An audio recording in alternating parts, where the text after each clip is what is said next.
What has Excelsior's domain been picking up from eBay? Let's have a look.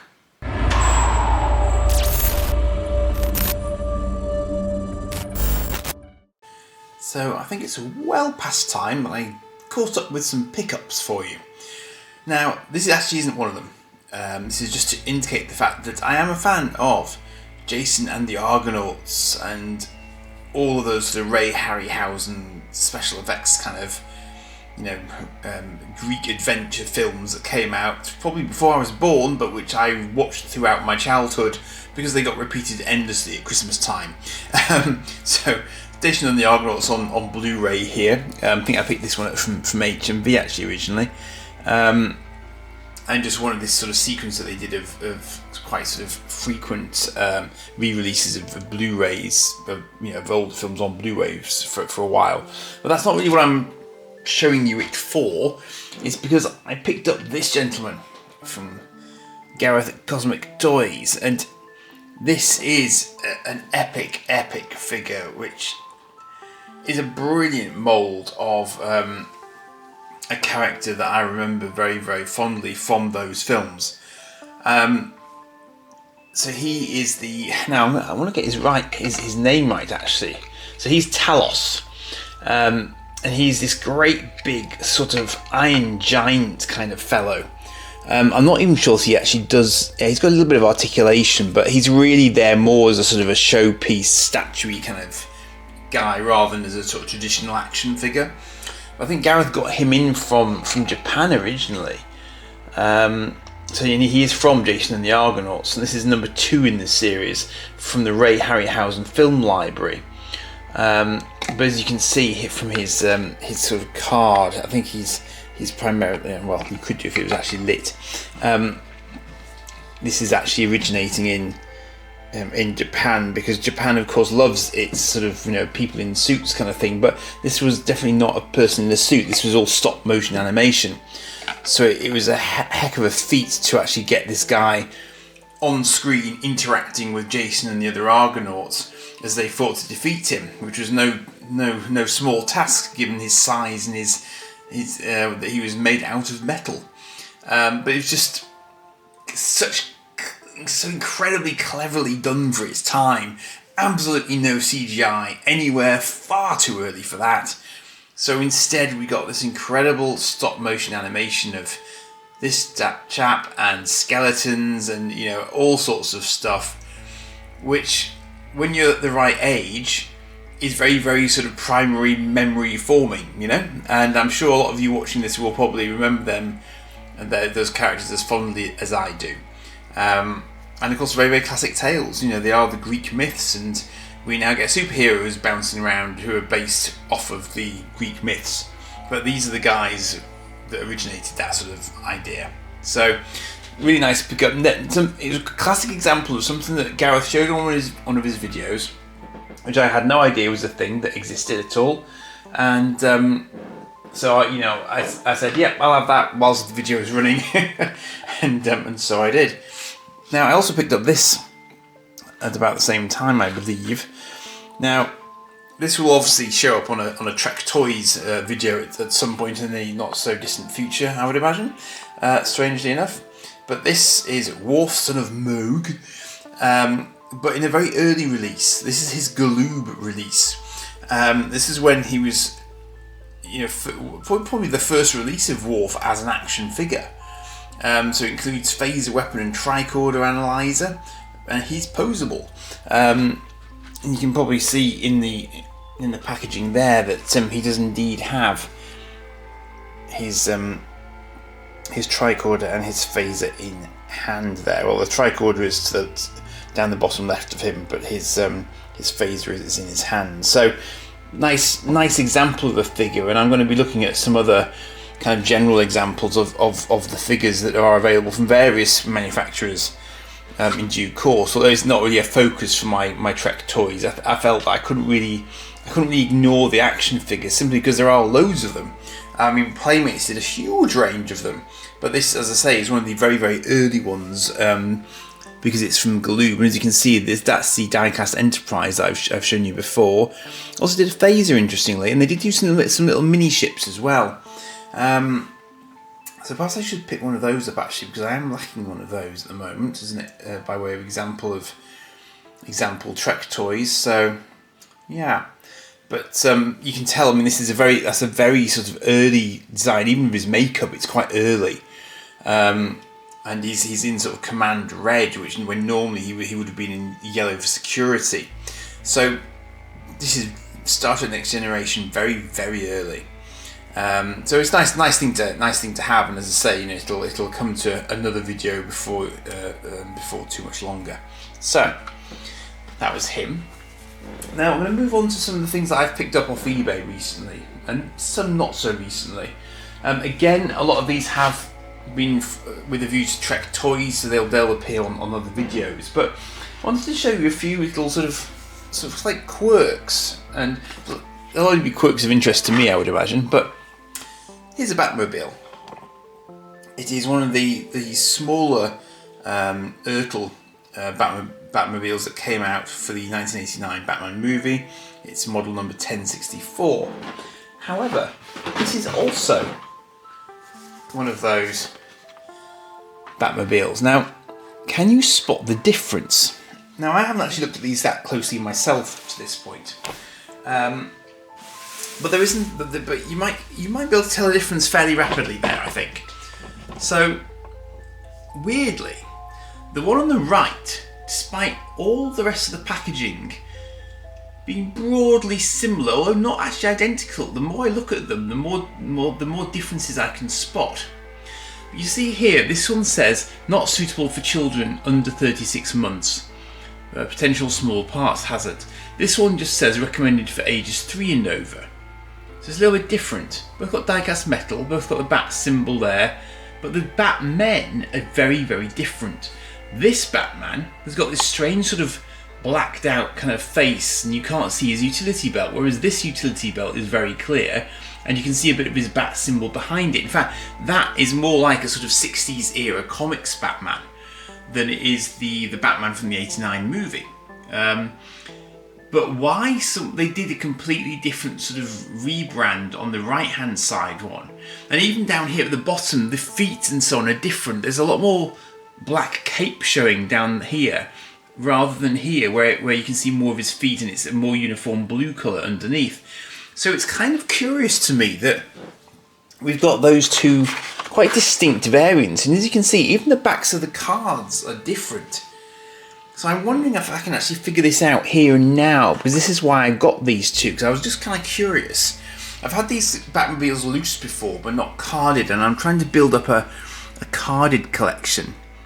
So the one on the right is the dark one, and it's giving us more information about the Batmobile than the other one does. So that's obviously an American version of it. So it's 1/64th scale, as they both are. All specifications are subjective.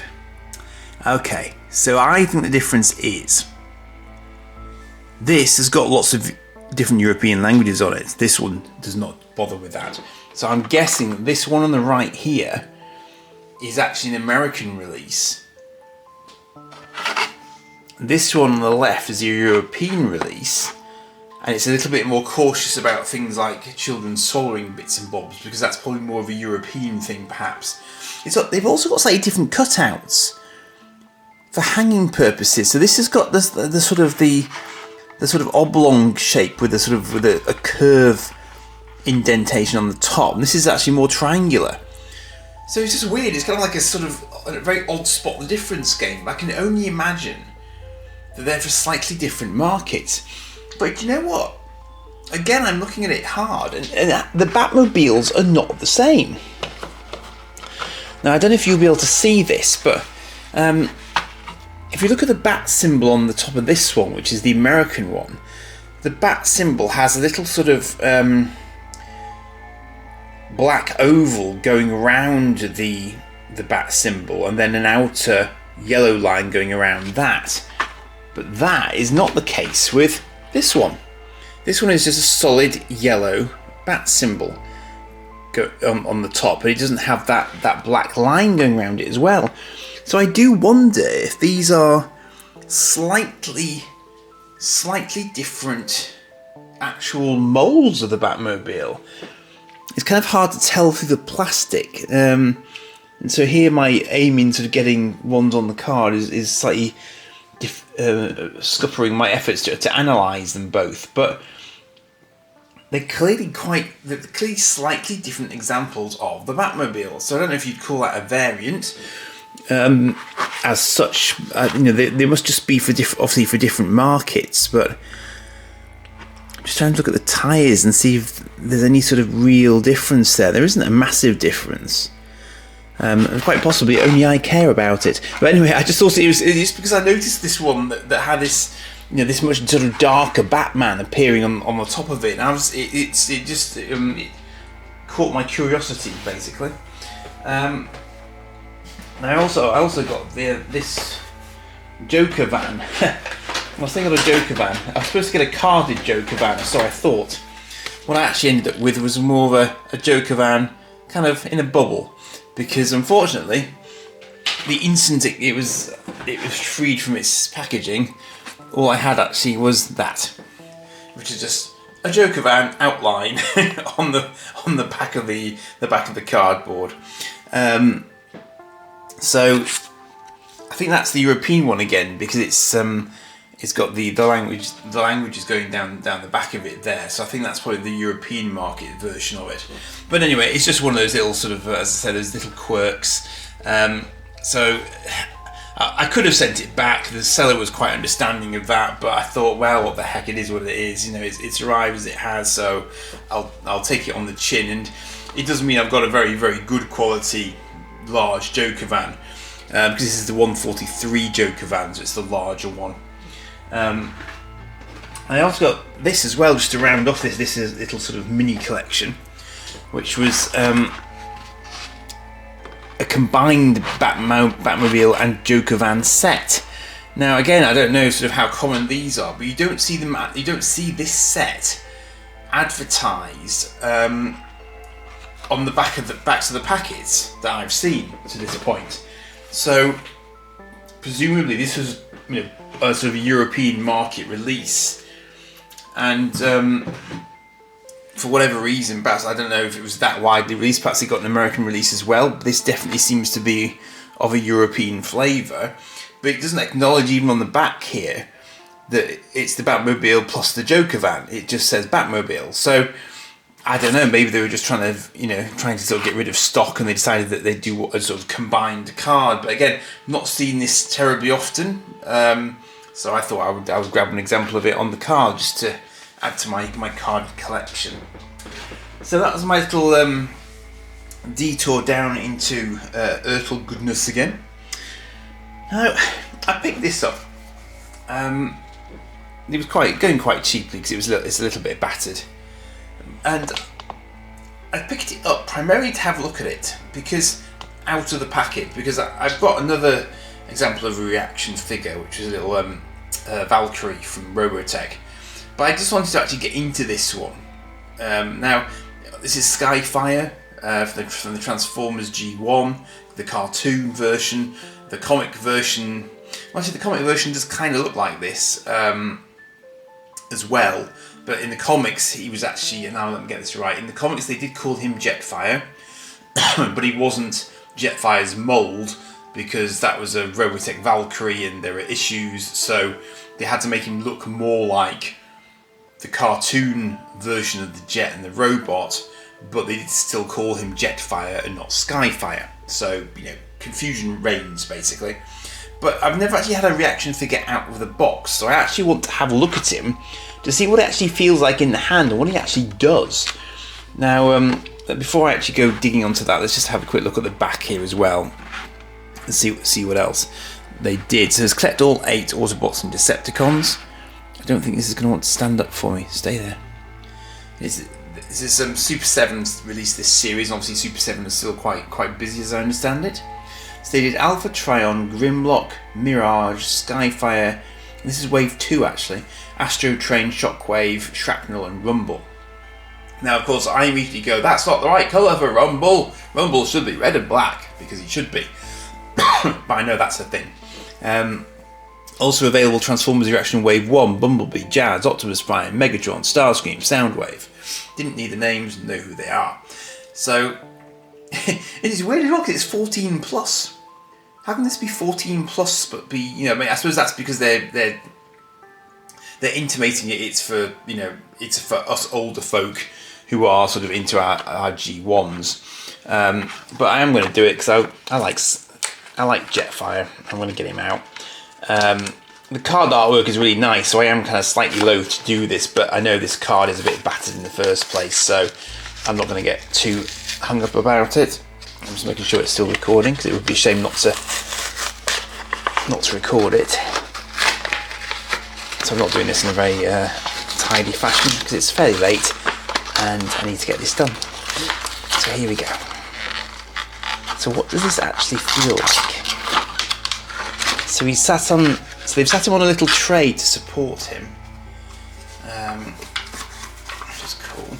Actually, I've not done. Funnily enough, I've not done too badly. I mean, that's still that's vaguely viable, sort of ish. You could probably actually go back in there. Yeah, actually, I could probably pop him back in there, because he's got his secondary sort of plastic housing here, which is what was keeping him in place. Now he has actually got a little gun. And this again is his cartoon gun. It's not his sort of Valkyrie gun. I call him having this from the cartoon. So he's got. Can you actually? Yeah. He's got gripping hands. But he has got hips as well, so he can do hips. Now, obviously, these do not transform. I wasn't expecting that, and I would have been amazed if they had done. And they haven't got. There's no elbow joint there either. It's a bit of a shame. They think they could have fitted a little bit of a bearing in there or something. But I guess that you can kind of fit it. You can sort of move him about a little bit. There's a little bit of give to him, so you can sort of move his legs back and forth and rotate him from the shoulders. And he does look pretty decent. I mean, that's that's not an unreasonable sort of mould of him in terms of the actual cartoon version of him at all, I suppose. He's got a little Autobot symbol on his chest there as well. So I mean, it'd be interesting to hear what other people think of this line, because I've seen them a lot, and Gareth stocks them as well, and I sort of think, is that a thing I'm interested in?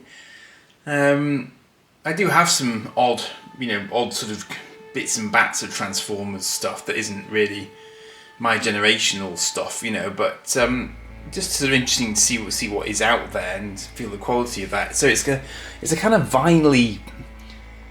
I'd say, yeah, it feels like that, like sort of the little vinyl figures that I sometimes pick up of sort of things like Zoids and Aliens and that sort of thing. So I guess that's kind of what they were going for, and he's that sort of scale as well. So I guess the advantage with these is that if you don't have a huge amount of display space, you can still do quite a fun little mini display with these, and people will understand what you're going for. Despite the lack of size, so I think from the sort of the fun element, I can completely get that. Now, in a seamless segue, because I've mentioned him, obviously I was mentioning Valkyries at the same time. I want to show you something else. Now, I may have shown you this before, but probably quite a long time ago. This was a very random little thing that I picked up, which I believe to be a sort of a Robotech. I say bootleg. I'm trying to remember what the firm was called now. It wasn't. These are actually. I think they are legitimately licensed to Robotech toys, but rather than being sort of huge like the Takatoku versions of the Valkyries were, these guys went the other end of the scale and went for sort of cheap and cheerful and small. But I can't remember what the manufacturer was called off the top of my head, unfortunately. Which it's partly the point, because this isn't actually the one I was intending to look at. But I just thought I'd mention this one because, as I say, I think it's a really fun small reproduction of a Robotech Valkyrie, and it does transform, and it is largely metallic as well. So I'm not even sure, do you know? I'm not even sure if I've ever actually fully transformed him. So let's try. Now this is exactly the same transformation sequence as the Jetfire Transformers toy from G1. Exactly the same transformation. That's why I'm able to do it so quickly. The landing gear in the same place. The jets come out to form his feet. I mean, it's a really, really fun little toy. I'd have loved this as a kid. If they'd done a sort of a budget version of Jetfire, this would have been terrific as that, because that's exactly what this is. In effect, it's a budget Jetfire. I mean, it's even got the same decals as Jetfire as well. So you could definitely get away with this as a sort of a Jetfire substitute at a much smaller scale. So check him out. I think that's really cool. To say that that's ostensibly a sort of, I mean, as I say, I don't think he's a knockoff. He's a licensed model, but he's just not at the same scale as the big Takatoku Robotech Valkyries were. But nonetheless, I think that's a really nice example of a sort of miniaturized Robotech Valkyrie. Now, so here's my funny story with this one. So I bid on an auction the other day, and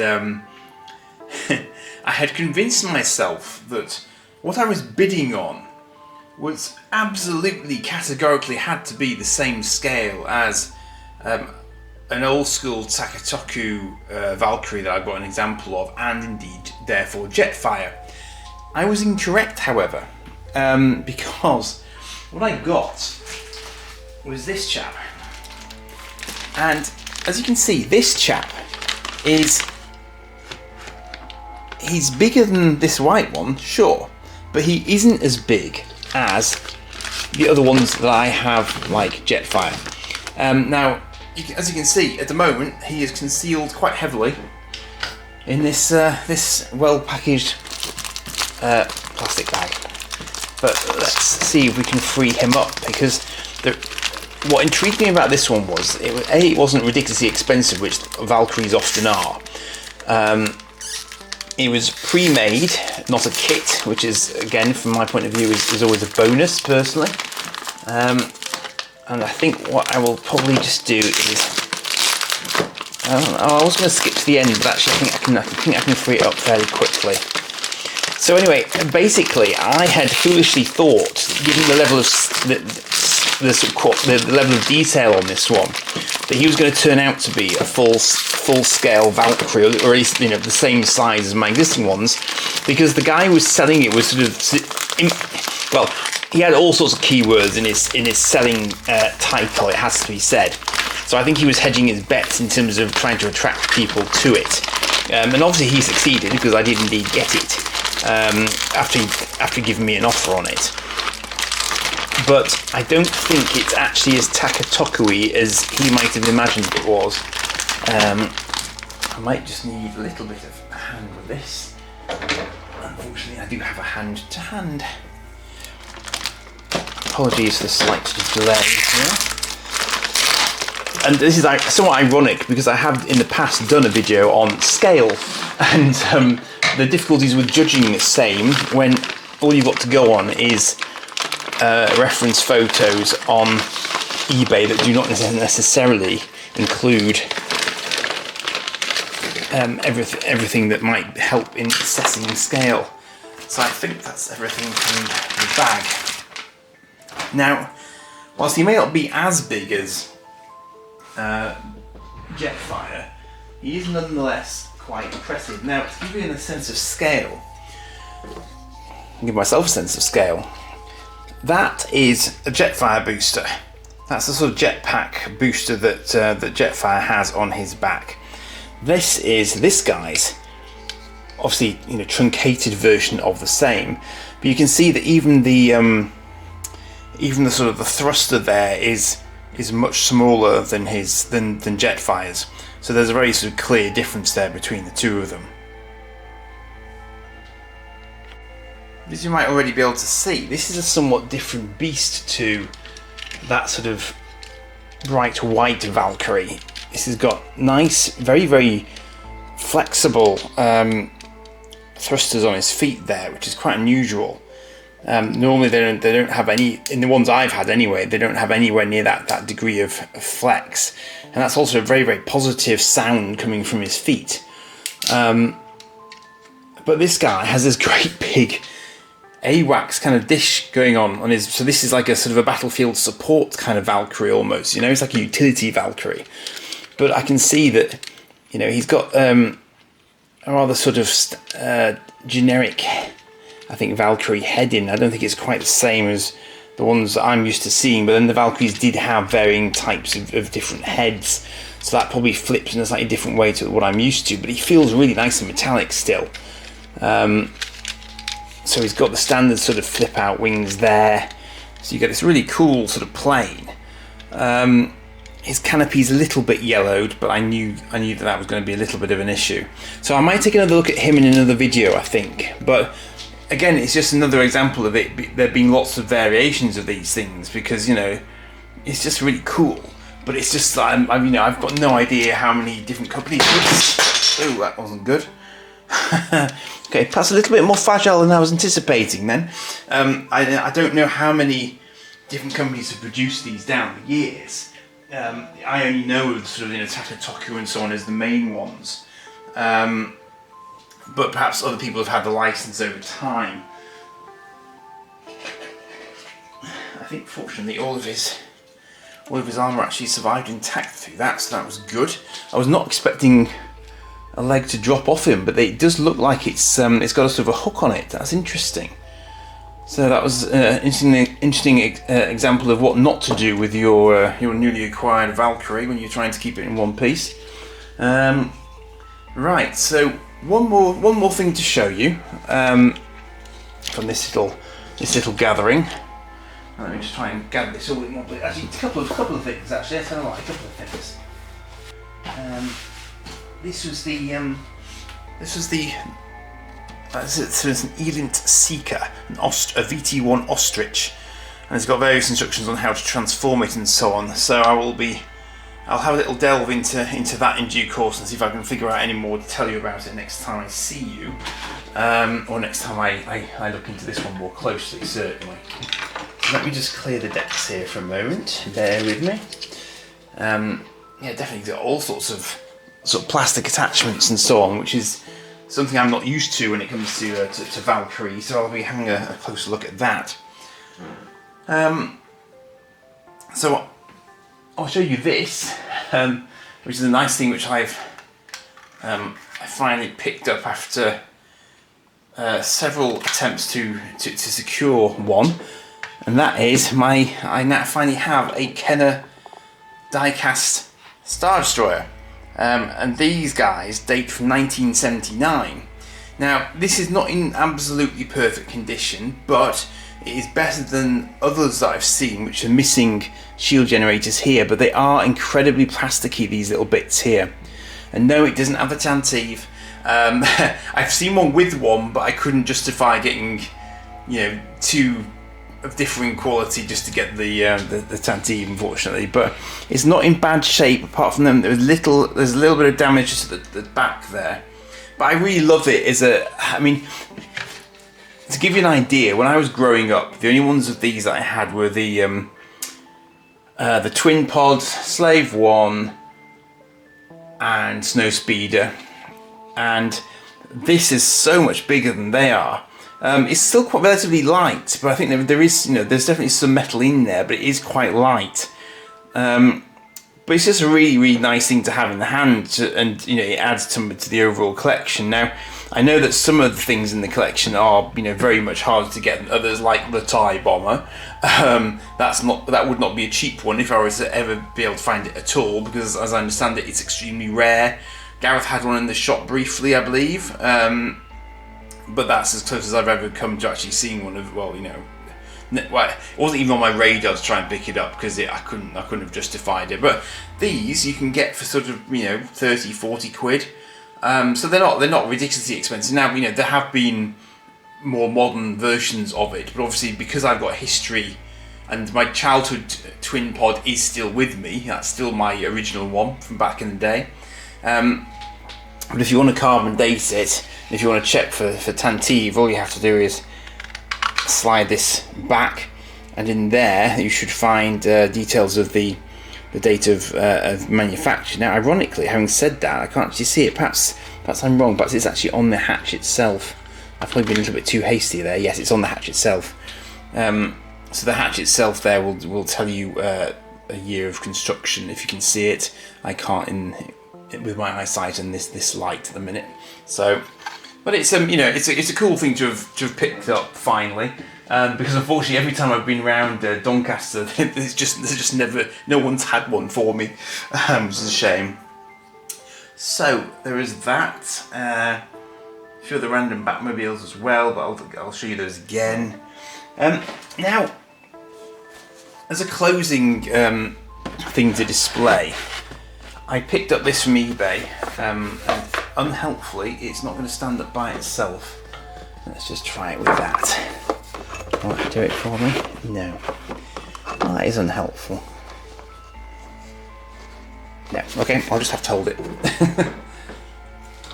Preparation. Preparation is a thing which I have not done for this particular one. Now, do you remember this?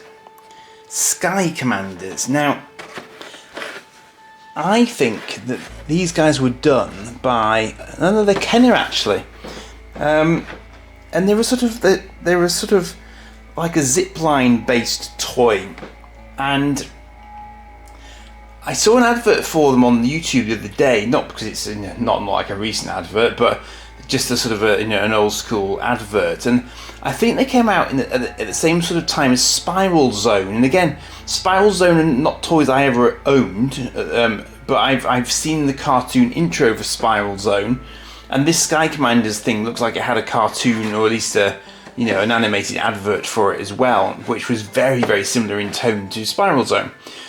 This is Rollerball with General Summit. See what they did there? And it's unpunched, which is, okay. I've no idea if these are particularly sought after, but as I said, I just randomly picked this up off eBay because I'd seen this ad and I thought, oh yeah, that's kind of curious because I've never really seen this line before, so I just thought I would pick it up. As for a date, can I carbon date it? 1987. Yeah. So they are quite old. But as I say, I have no idea if there's any sort of general interest to these. But I quite like the idea that they came with this sort of zipline idea, so you could sort of whiz them down. You ran the line in the middle of this piece here, from the looks of it, and then they would just sort of roll down there, and obviously they'd have sort of aerial combat hijinks. So yeah, just a sort of slightly random one to finish off there before my voice completely dies. But yeah, let me know in the comments if you ever had any Sky Commanders. It might be more of an American line than a European line. I literally just don't know.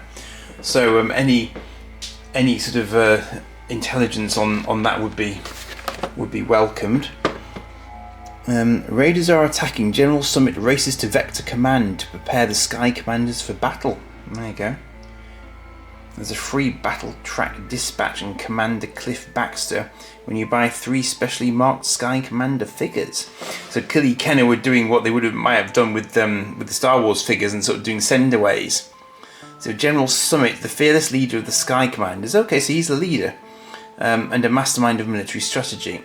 He's also the most skilled and agile man on the intricate battle track and transport cable system. Yeah, there you go. Things I did not know before today. And on that bombshell, I shall leave it there and hope and pray that Valkyrie I've just picked up is still largely in one piece.